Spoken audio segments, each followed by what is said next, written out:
Well, let's talk about friendships for a minute. Here's how you know if someone's your friend. A, you can tell them bad news, and they'll listen. They won't tell you why, you're stupid and why that bad thing happened to you and how something worse happened to them once and, derail the whole conversation. You can actually tell them bad news and they'll listen. So that's a good thing. And then this is a weirder thing. You can tell them good news and they'll help you celebrate. And that's a really good way of deciding who you should have around you. Because if you have someone around you, something good happens to you and you're kind of afraid to even admit it because, God, something good happened to you. It's like, you let that be known and it'll certainly be taken away. So, you come out and you sort of tell someone half-heartedly that something good happened to you and they give you a whack and then talk about, the great thing that happened to them 3 years ago. Or worse, the great thing that happened to someone that they knew 3 years ago. It's like, go away from that person. They're not helpful to you. And they're not helpful to themselves either. And so you want to surround yourself, you got to think about this. You got to surround yourself with people who want the best for the best part of you.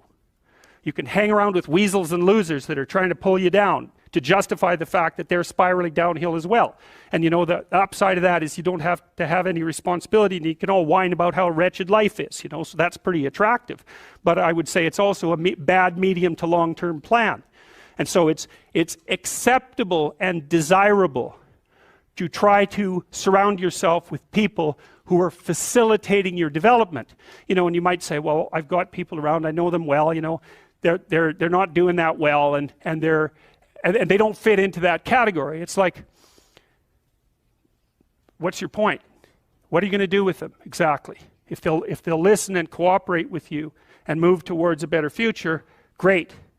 If they don't pay any attention and they keep doing the same damn things over and over and they're not going anywhere and it's painful, then maybe the proper thing to do is say, you just have your misery. I'll go off and have my life. And maybe you'll wake up at some point in the future and think that's a better way of being. Because just putting up with it is, well, they call that enabling, right?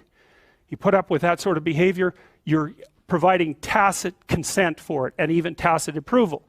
It's like, it's a bad idea. You have, I would say, both the right and the responsibility to surround yourself with people who are good for the best part of you.